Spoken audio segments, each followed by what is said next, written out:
Glad that you guys are here. And for those who join us online, either live or later, feel free to comment and help us with our discussion tonight. Dana is at the console. I don't know what you're at back there, but you are watching comments and you can shout them out to us. And you guys can add to the discussion. And if comments are made later on, part of the discussion, we'll try to interact with those as well.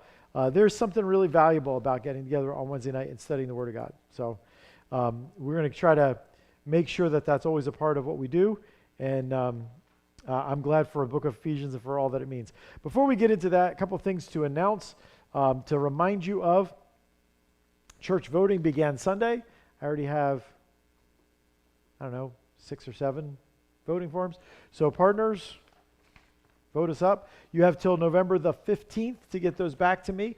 And we're going to adapt our annual business meeting. We generally have done it like the first week of December after Sunday services. I don't know when we'll do it. We might wind up being actually in the first week of January this year, just because everything kind of got pushed, partly because I totally forgot about voting and then remembered at the last minute. So some of these things get pushed back as we go. Also, Operation Christmas Child. I don't know how many boxes are left, but not nearly as many as when we started because people were taking them like crazy. So that's awesome. You have until November 15th to bring those back as well. And lots of other good stuff coming up. We got a praise service coming up. We got communion on Sunday. So there's a lot of good positive things that God is doing as a part of our fall and getting re-engaged. So happy for that. Very, very happy for that. All right, Ephesians chapter 4 is where we are. And we're going to try to think out loud a little ways to kind of get ourselves rolling tonight. I'm going to go back and read some of what we read last week and into this week's part of the discussion, into the therefore that gets down in verse 25.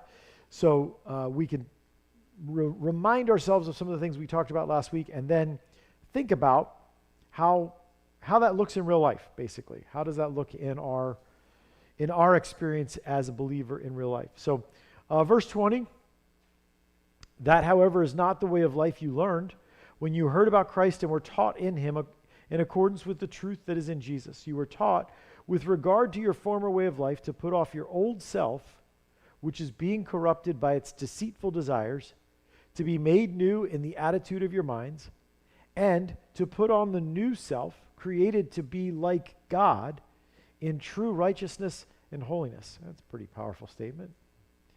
Verse 25, therefore, each of you must put off falsehood and speak truthfully to your neighbor, for we are all members of one body. So, last week we spent some time talking about how we were taught. Paul says they were taught. Paul was pastoring in Ephesus for a while. He has proteges in Ephesus. The Apostle John later winds up in Ephesus. So the church at Ephesus was a hub, a metropolitan area. It became a very big hub for Christianity. And Paul taught there for a while. And so he's reminding them of some of the stuff that he taught. You were not taught to live like that. And the like that is spiritually blind, spiritually empty, spiritually useless, right? You were not taught to live like that when you heard about Christ and were taught in him in accordance with the truth that is in Jesus. But instead, you were taught to put off the old self. Put off the old self. That is a daily, this is what we talked about last week, a daily process of taking the old me and setting it aside. That is really our battle. That is not a moment, a high spiritual moment when we make a choice and everything changes and we're good from there on. It's not one of those. It is every single day, put off your old self. We were taught to do that, Paul says. A continuous process of renewal. And so he says, that was your former way of life. That was how you used to live. That is what you used to be. You are not this anymore. Your old self implies there's a new self, which he talks about, and we're going to look at tonight. But the old self means that's what you were once upon a time. That's who you were. And when you are that old self, you don't really have a choice. You don't have any alternative. There's nothing else for you to live for. You just live in this mode because this is what we are born as. This is human. This is what it means to be human. So we live like that. And we talked a little bit last time about living at the core of it, self-focused, self-centered, self-interested, which is the direct opposite of what we've been made in Jesus, which is love one another as I have loved you. Look not to your own interests, but to the interests of others. These are exactly the opposite of the old self that we've been made. And so he says we were taught to put that off, but that implies that we don't, it's not a given that we will put it off. So any believer has this old self, and that old self is unredeemed. It's still a mess. Your old self is a mess. It keeps coming back. Yes. I was at a playground today with some very young children, and one of the young children asked me if I was a zombie coming back to get him. You know, it was just, he was playing Run from the Zombies on the playground. And very much that self is this Terminator, this relentless, keep coming back, never ending, always after you, always after control of you, always after the driver's seat, always after influencing you to put it in charge, the old self. And so since that is always after you and it is unredeemed, it is still whatever it was, believers can and will experience the corruption that the world experiences when you do not put off the old self, when you let it get in the driver's seat. And that's what he says, was being corrupted by its deceitful desires. And the word corrupted is a nasty word. It's about rotting and decaying. It's about garbage. It's about stench. It's about just stuff you don't want anything to do with. And what he says is, when we put our old self, or we allow our old self to be in charge, we are allowing our lives to be rotted. But he couples it with saying, in its deceitful desires. Because your old flesh, your old self does not try to get in charge of you by saying, let me rot your soul. It plays on what you want and says, ooh, you could have what you want. And if you have what you want, oh man, you would love it. It would be awesome. Just think if you could just have what you want. And so your old self kind of, because of that naturalness of humanity to think, if I could have what I want, then I could be happy, I could solve my life, I could fix my problems, everything could be good. It seeps into everything, even my Christianity, even my conversations with God, my outlook on life. So when I go to God, I can approach God as though my desires, even though they're deceitful, my desires are right. And if you would just get on board with what I'm asking you to do, this could really work. You know, how many times has God thrown us a curveball or sent us down a pathway we kind of just, no, God, no, I don't want this. And God says, this is what you need. And our desires lie to us and tell us that our desires know better, that we are better arbiters of whether this is good or not good. This is what I want or what I don't want. Tim Keller says a lot I saw this retweeted a couple days ago. He said, God is good enough to give us exactly what we would ask for if we knew everything he knew. He doesn't always give us what we ask for, but he's good enough to give us whatever we would ask for if we knew everything he knew, because he's in it for our ultimate good. But we get deceived. And so our lives often get surrendered to these deceitful desires, to the corruption. And so since the mindset of the world is empty and futile, when we live like the world, when we live in our old self, we live in that darkness. And we give ourselves over to things like sensuality and impurity and greed, just like the world does. So let me ask you, think with me, how does this work in real life, this old man? As I'm talking about it, and we kind of all know what that old man is and the battle we do with that. If he says, I should put that off, what does that look like? Putting that off. Like, How does let's say someone came to you who is a brand new believer and they just heard this study last week and they're like, put off the old man. What does that mean? How do I do that? Help me out. Explain to me how I put off the old man, because I don't know how to do that. I just know what I want, and I don't know the difference between wanting something good or wanting something bad. How do I put off the old man? What do you think? Give me some ideas.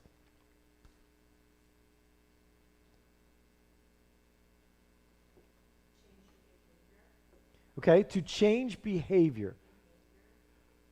Part of it has to be a change of behavior. The therefore that we read, therefore you must put off falsehood, is the same put off as put off the old man. So Paul is implying to them or connecting the dots for them to say, so here's how you put off the old self. These things that the old self wants you to do, don't do them. Don't let it in charge of you. So change behavior. But it can't just be change of behavior, because your old self can change behavior. Your old self can change behavior for a lot of reasons, like, what do people think of me? You know, in middle school, in high school, like, I changed my behavior all the time. I tried on 30 different personalities because I wanted to know what everybody would like. So your old self can change behavior. It's the why you're changing behavior. It's the rejection of my old self, that value system and that mindset that makes a difference. So there definitely is a changing of behavior. But if somebody was like, okay, so how do I try to change my behavior, but I can't. There must be something to this putting off your old self that's more than just changing behavior. Yeah. Lauren says, stay focused on God's word, read the Bible. Barb says, don't focus on wants and desires. Megan says, refocus your mind on what's important. Okay. Dave. Follow the fruit of the Spirit. Okay. For specifics to do. I mean, it's one thing to say, do good, but what's good? Yeah. Yeah. So the fruit of the Spirit gives us clues. Lauren's statement about focus. There's something, because we're talking about mindset here, right? 3 of them talk about focus. Focus. So mindset is about where I focus, what is in my view. That is hard. That's a battle. Putting my focus on something, because your old self operates, because Megan says not your desires and your passions and your desires or something, right? So, Barb, okay, so I walk along in life and I'm trying to live by the Spirit. I'm trying to pursue love and joy and peace and watch that fruit come out of the things that I'm doing, and I'm surrendered, and God, you do whatever you want to do in my life, and I'm walking along, and then bam, something hits me. I lose my job, or I get sick, or somebody says there's a nasty thing to me, or thinks a bad thing about me. And all of a sudden, what I had settled is very quickly up for grabs again. Because my flesh is still here, and it screams when something uncomfortable or undesirable happens. It screams at me, fix this, make this better. So my flesh, what the battle is to be focused on what God says, what God wants, that God's in charge. But my flesh short circuits that and has opportunity to short circuit it on a daily, almost minute by minute basis. Our flesh wants a quick fix. Quick fix. Even so I can go to, this is how your flesh works. Your flesh is a chameleon. It just does whatever it needs to do to be in charge. So I can go from shame to pride like that, right? I've seen it happen in church before, where people come into church and they're convinced that the building's going to cave in on them because they've lived such a bad life and they've done such bad things, and they can't believe that God could even care about them, because they've clearly gone down a direction that they should not have gone, and they know they shouldn't have gone, and they did it anyway, and there's shame. Shame is a flesh operation. Shame is a trapping, a self-focus, a look at me, and my life could be better if only I had done the right thing. It's not a faith operation. It's not a grace of God operation. It's a self operation. So shame, shame, shame. So you have flesh trying to take over by driving you to shame. and it wants you to isolate, and it wants you to put on a mask, and it wants you to control what people think about you, and you know what I mean? Like, flesh does that. And then, I don't know, they make a couple decisions, they start loving the Lord and feeling good, and God brings relief to their soul, and they look across the church in a couple weeks and they see somebody doing something they don't think they should do, playing a game on their phone during the service or something, and pride. What's wrong with those people? Judgment. Why would they do that? So your flesh can be powerful or pretend to be powerful or pretend to be weak. As long as it's in control, it doesn't care. So it's an amazing, incredible thing. Putting it off is tough because it really comes back to recognizing the battle on a more regular basis and choosing a focus. What stops us from putting off the old man?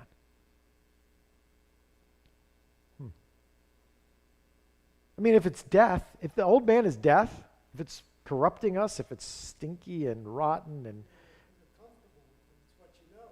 It's what you've been. Yes. Now you're trying to tell me get rid of this? I am comfortable with it. Isn't that a horrible statement? But so deeply true. I'm comfortable with it. It's what I know. It's what I like. It's what makes sense to my natural mind, humanly speaking. Someone does something wrong to you, I'll show them. They're not on top, I'll be on top. So I get this natural instinct of humanity that my flesh makes sense to all of that. So it's hard because we are used to it. We are comfortable in it. We get it. And other people get it. You have helpful people around you all the time who just would like to throw some logs on your flesh fire, right? They would just like to be like, oh yeah, I would do the same thing. Oh yeah, you're totally right to do that. They're not challenging you, be spirit, because their flesh is engaged too. Like, yeah, it makes sense to me. It makes sense to everybody. So living in my new man, that's a whole different world. But it starts by deciding that my old man is not a man I want. If you haven't decided that, you are not going to put off the old man.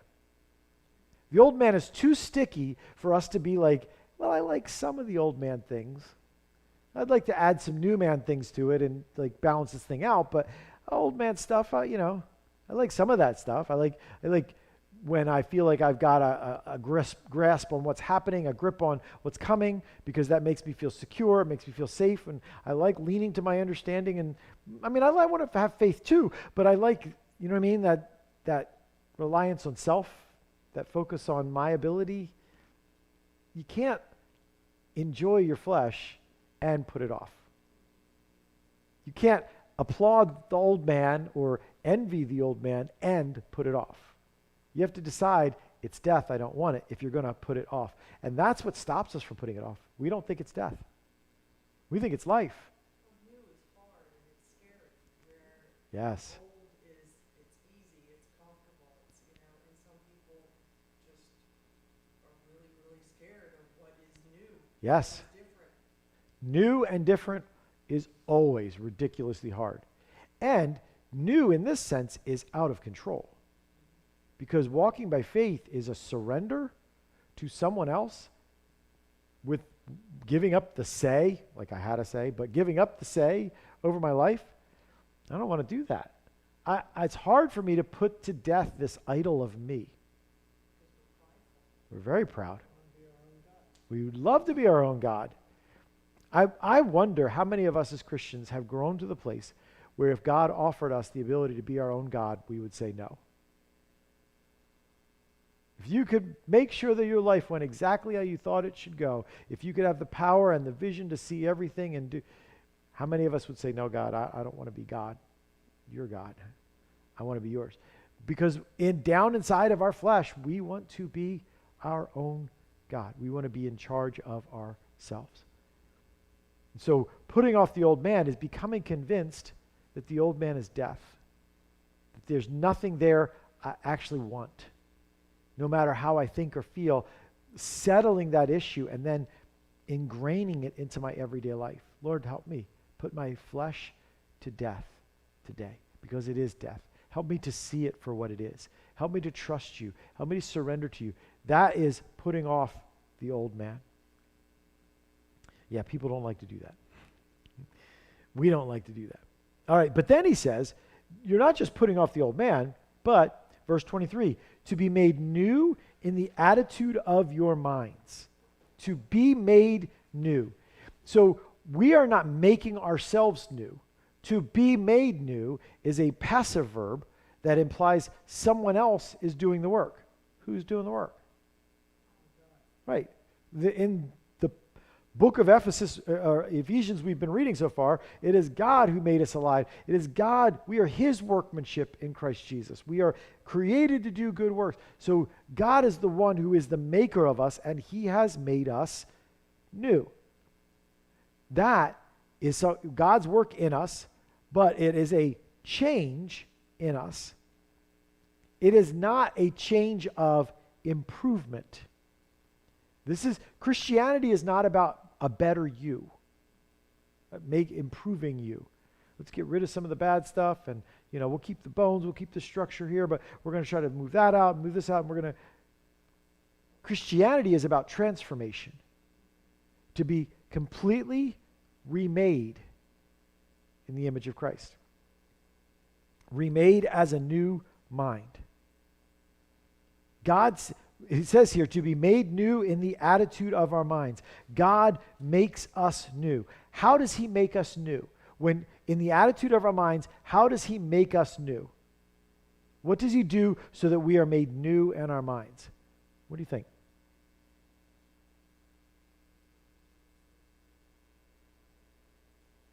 How do we get new in our minds?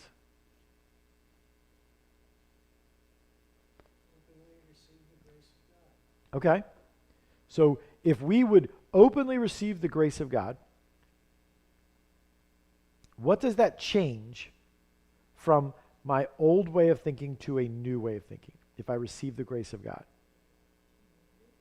There's humility to it. In order to receive the grace of God, I must be convinced that I need the grace of God, which means I'm hopeless without mercy being poured out, grace being. That is not old man thinking.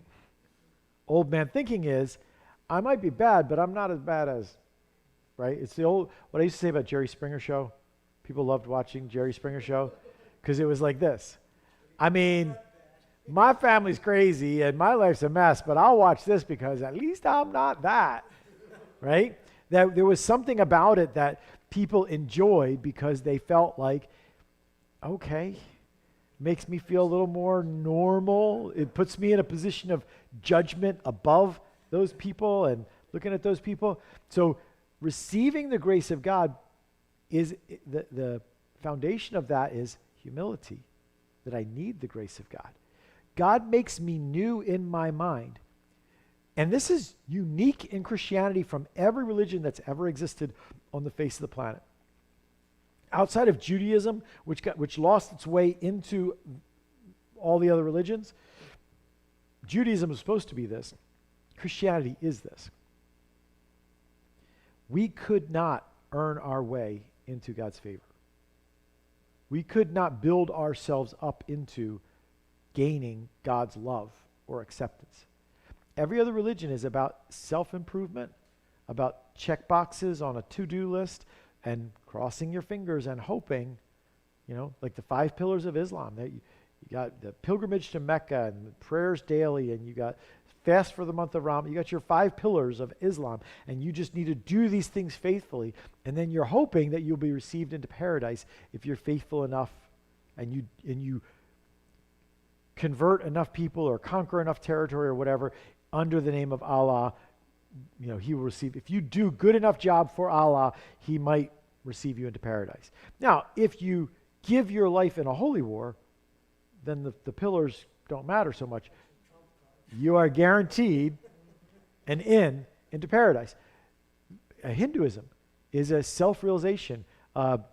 Buddhism is self-elevation. These are places where there's confidence in man or a call to man to build themselves up into a level that is acceptable to a God or a level that is a God.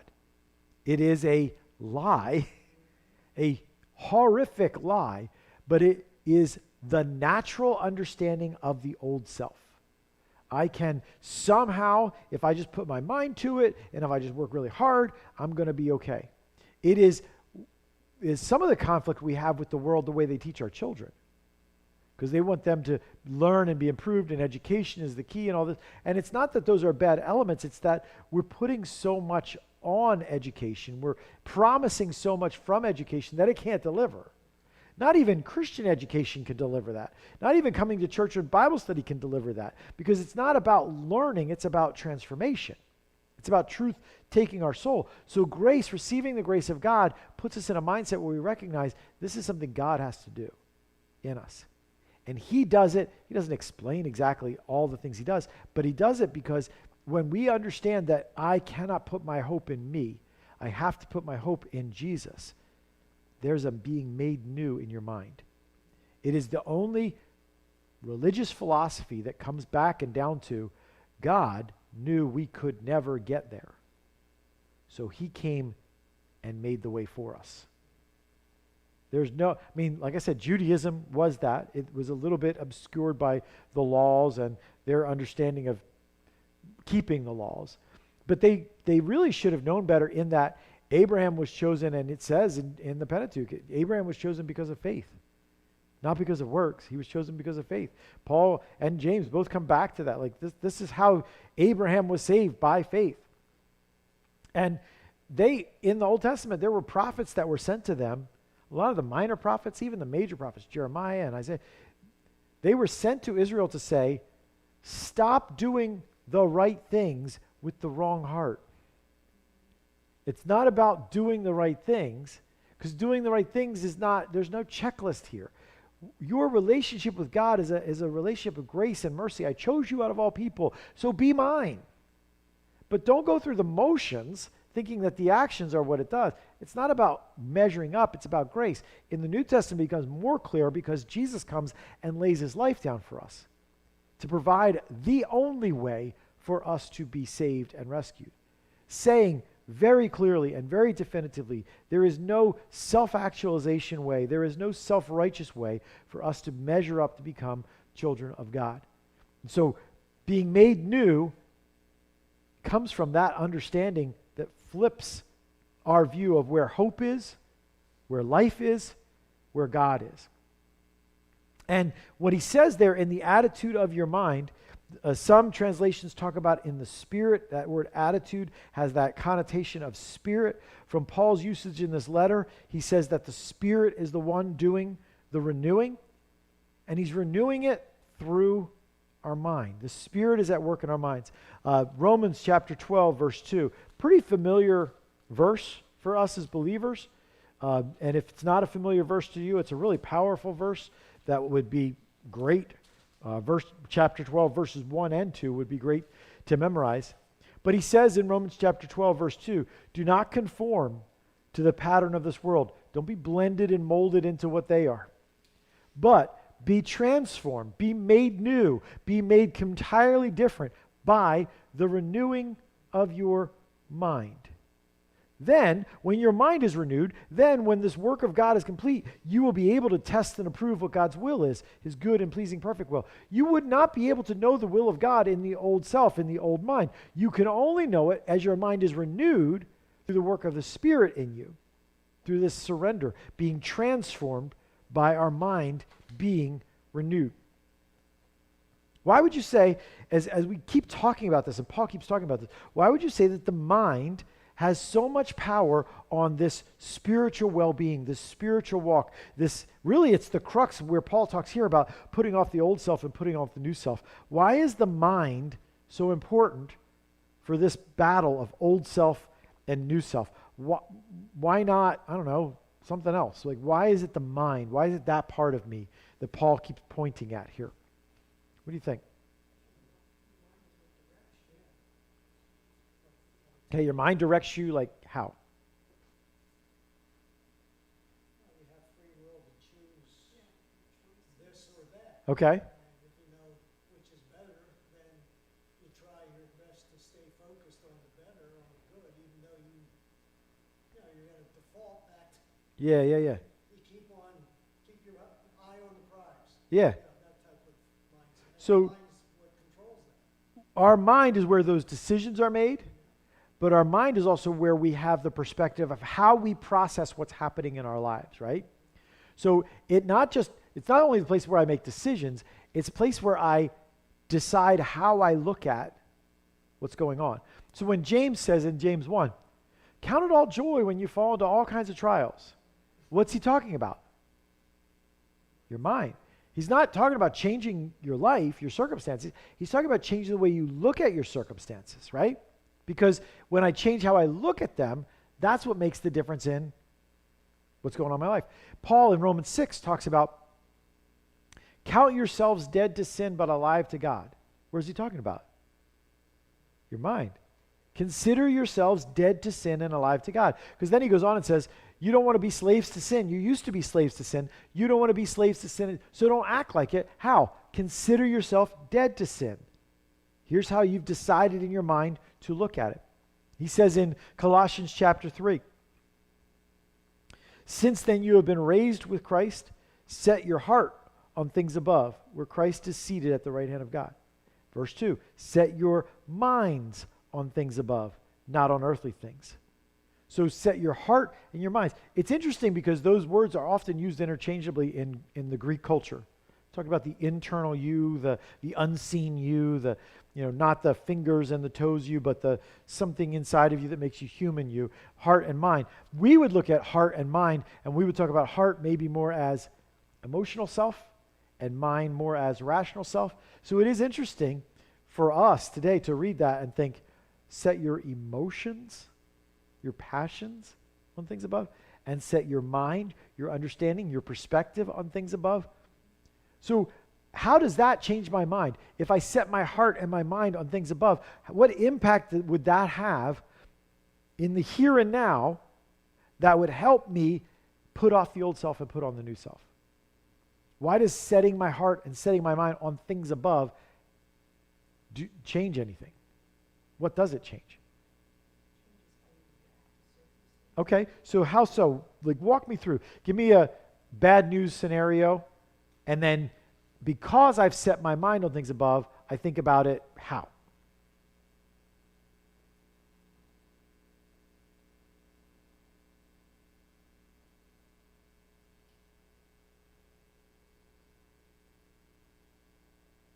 Like, let's say you found out tomorrow that you're going to lose your job. What does setting your mind on things above do to that?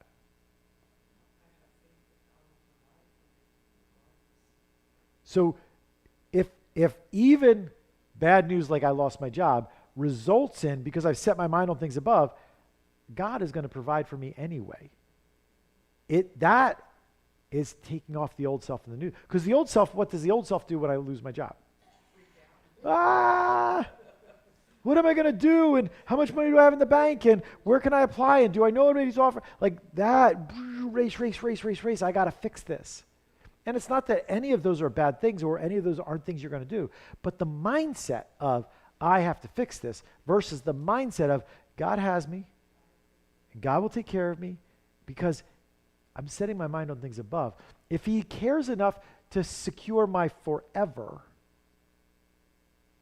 how about the 70 years or whatever we got here?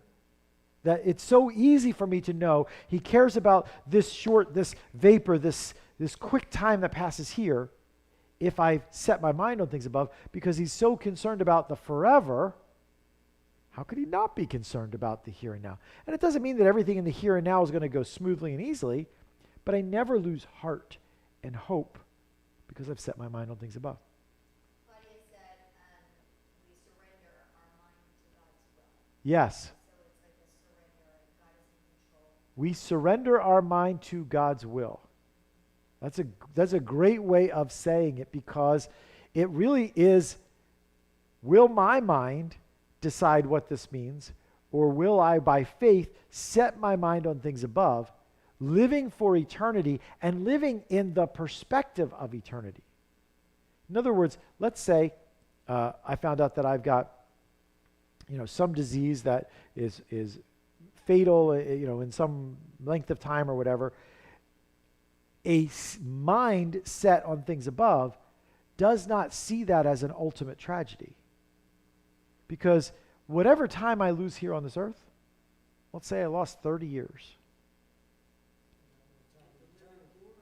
It's so, I mean, think about it. If I get to live, let's say I get to live to be 100 years here, or I get to live 50 years here.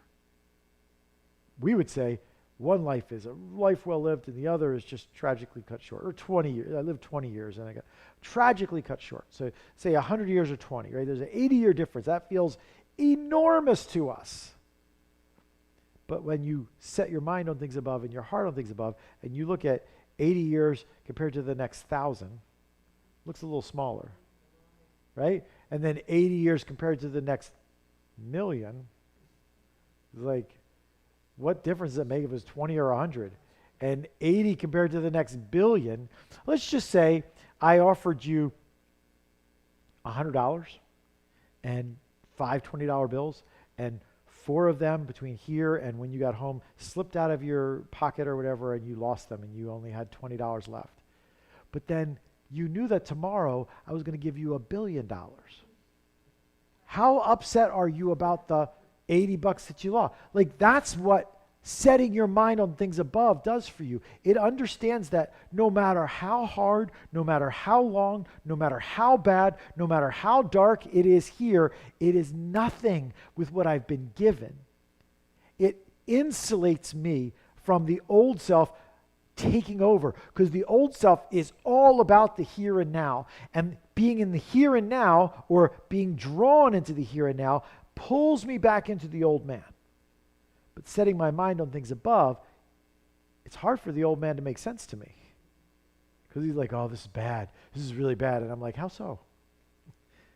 Yeah, I mean, it's painful. It hurts. It's hard. But forever's coming. So I think this is endurable. And if God has a plan, I know God has a plan in this. I know God's going to do good in this. I know God's going to bring glory. He's going to bring people to himself. I know that God is going to do what needs to be done here. I trust him. It's a whole different conversation. And it makes it more and more difficult for my old self to grab the steering wheel. So he says, put off the old self, be made new in the attitude of your minds, and put on the new self, created to be like God in true righteousness and holiness. So new self. What is this new self? From the simplest way you can understand it, what is when he talks about you put off your old self, so now you're going to put on your new self, he's still using that clothing idea of putting on new clothes, but he's talking about something spiritual. So this new self is what? What is the new self?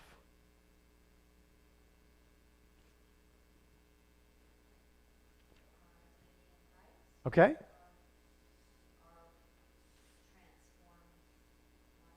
Our identity in Christ, our transformed life, it is what part of me? Right. The unseen, the soul, spirit. People talk about 2 parts, the soul and body, or 3 parts, mind, soul, body, spirit. Like whatever, however you want to look at it, it's the eternal part of you. And the eternal part of you, before you were rescued, before you were made alive, Paul told us back in Ephesians 2, how was that internal part of you spiritually? Dead. Now it's alive. So it's the part of you that went from dead to alive. It's the part of you that was resurrected with Jesus. It's the part of you that is made new, is now your new self. And when it was made new, Paul ends with this amazing statement. Created to be, what's the next 2 words? Created to be, verse 24. Put on the new self, created to be like God. Wow. That is something, huh? That is a really deep and powerful statement about what my new self looks like and is contained. Created by God in true righteousness and holiness. Created to be like God in true righteousness and holiness. As we've read, Paul tells us to put on our new self. He's talking about recognizing who you are, where your hope is, what you're living for, what life is. Something that you struggle with all through life. You know, when you're young, what is life? When say you're a kid, you're an adolescent. Life is being able to make my own choices and nobody telling me what to do, right? You get into later teenage years and college years in your 20s. Life is living it up, having fun, right? Get in, what's that? Eat, drink, and be merry.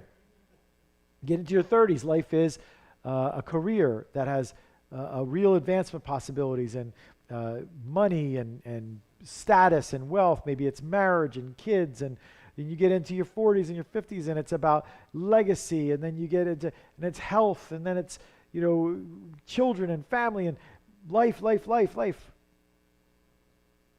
Life here is the new self.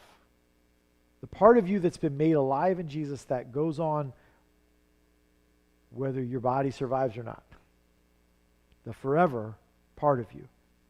You put that new self on by living like this is settled. I've been created in true righteousness and true holiness. That's a big statement. Like God in true righteousness and holiness. So I ask you, spiritually, are you dead or alive? If we're in Christ, we're alive. I feel dead inside. Well, you're not dead inside. You're alive. A renewed mind chooses to believe what I know is true, whether I feel it or not. A renewed mind. So if I feel dead, I'm not dead. I'm alive because I've been made alive. Are you righteous or unrighteous? You've been created in righteousness, true righteousness. So you are righteous. Yeah, but I know what I did today. Yeah, but you've been created righteous. You holy or unholy? Are you new or old?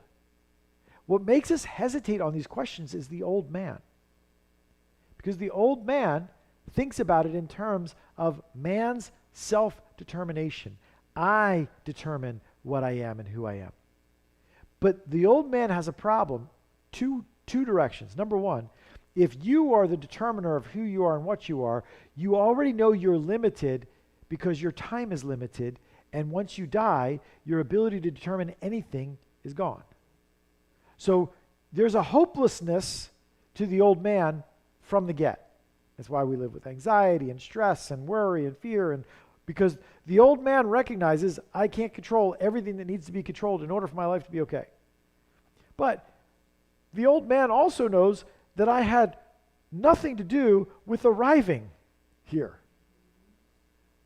I had no say in existence. So I just get to exist.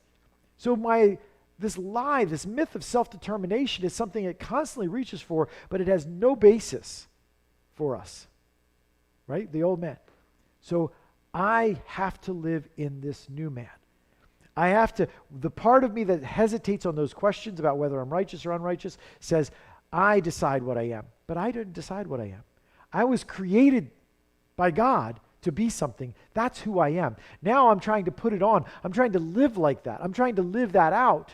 Not because I'm trying to live so that I will be righteous. I'm trying to live to reflect that I am righteous. That's a different world. I use this illustration a bunch of times, but it's so simple. I was born as a human being. I've always been a human being. I have never been an alien or a cow or any other, nothing. Halloween is Saturday, so let's say Saturday I got dressed up as an alien from another planet and talked in some strange language or whatever and waddled around weird. Does that make me an alien because I acted like I was? Or if I flapped my wings, pretended I had wings and flapped them and went around clucking like a chicken, does that make me a chicken? It just makes me a dumb person, right? Makes me look ridiculous. I am what I am born to be. I am what I'm created to be. Christians are created in true righteousness and holiness. When we live unrighteous and unholy, we live against ourselves. That's why we live miserable. When we put on the old self and let the new self get set aside, we live in this, I've been made holy, but I'm not acting like it. And then I try to convince myself I'm not what I was made to be, and then I wind up in this swirl. But if I recognize I've been made holy and I just acted like something I'm not, it allows me to come back with strength to get back to the power of faith to live like who I am. So this whole thing, because we're now in chapter 4, verse 24. We've got a few verses left here in 4, then chapters 5 and 6. He has used this whole book up to this point to build this case about who you are before he starts saying, now live like this. It is no mistake that he spent all that time talking about who we are and what has happened to us and what we've been made before he starts saying, now live like this. So verse 25, he pivots by saying, therefore, each of you must put off falsehood and speak truthfully to your neighbor. Therefore is a pretty big word. It's saying, I've now laid out for you who you are. So stop barking like a dog and chasing cars and like, you're not a dog. You're just looking ridiculous. Live like who you are. So as he talks about honesty and stealing and anger and what comes out of our mouths, and all, it's all coming from this foundation. And we read 1 Corinthians 6 last week, or maybe we did it in the small group study sheet. But the idea from 1 Corinthians 6 was Paul was making this argument to them. Don't you know that idolaters and immoral and homosexual partners and greedy and slanderers and will not inherit the kingdom of God? And then at verse 11 he says, and that is what some of you were, but you were washed, you were sanctified, you were justified. So, okay, well they used to do those things and now they don't. That's what the old man thinks. But that's not what Paul's saying. Paul's saying that used to be what you were. Who you were was those things. It is very clear because what Paul does next is tell them to stop having sex with temple prostitutes. That he believes they are Christians who are still performing immoral acts, but they shouldn't be because that's not who they are. His whole appeal there is not, you are not saved because you're immoral. His whole appeal is, since you are saved, you've been made holy, so stop acting like something you're not. And that's what he's doing here in Ephesians. As he gets down to this idea of, put off falsehood and speak truthfully to your neighbor because you've been made new. Put on the new self. And this is how you put on the new self. You recognize falsehood has no part of my life. I've been made new in true righteousness and holiness. So since that is the way I am, I have to think differently about the choices I make. Why I make those choices and how I make those choices. And what we'll get into the honesty thing next week because we're kind of out of time, but the thing that grabs me here is each of you, therefore each of you. It is a call for every one of us to live like what God says about us and what God has done in us is true. I can't live it for you. You can't live it for me. And this is not like for the elite. If you're a pastor, if you have a radio show, if you write books, if you're a Christian school teacher, this is for each of you. All of us have got to put off the old self and put on the new self. All of us have to be renewed in our mind, be made new in our mind so that we can live like we've been made new. So that the choices that appeal to the old self do not grab me like I think I'm my old self. I can recognize them because they talk about values that I don't believe in. They talk about time frames that I don't look at myself with. They talk about navigating life in a way that I don't trust. Well, you should have what you want and you deserve it. How many times have you heard these things, right? Whatever makes you happy, as though I am a reliable indicator of what makes me happy or what I'll be glad I chose 5 years, 10 years, 100 years, 1,000 years, 1,000,000 years down the road. If you honestly believe that you are a reliable decider of what you'll be happy that you chose 1,000 years from now, go for it. But I think I'm not even a reliable indicator of what I'll be happy I did 10 minutes from now. You know, when I let falsehood come out of my mouth and now I live in the strain of, oh, I told something and now I got to figure out how to get out of this. When I let anger rage out of me at people and now I'm like, how do I undo this? Or I live in I'm going to give a silent treatment, or I'm going to say something nasty back, and now I live in the weird funk that brings to relationships and the tension that brings. And I'm not even glad I did it a half hour later, let alone 1,000 years from now.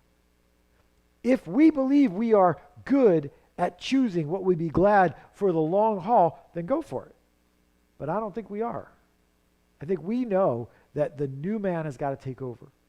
That part of me that was created in righteousness and holiness, that part of me where my mind has been renewed. Paul says in 1 Corinthians, we've been given the mind of Christ, which is a really mind-blowing statement.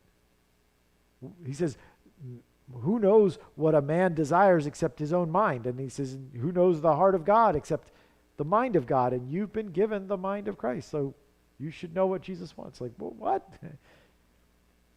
The Spirit is alive in us, guiding and directing our lives. Putting on the new man is putting him in the driver's seat and letting him drive. Trusting him, walking by faith. One of our core values, our first core value as a church, because we believe it's so practical to life, is we walk by faith and not by sight. And that is a discipleship reality for, what we try to train all of our souls to live out. We walk by faith and not sight. But it's also a philosophy of our church in how we approach doing ministry and existing as a church.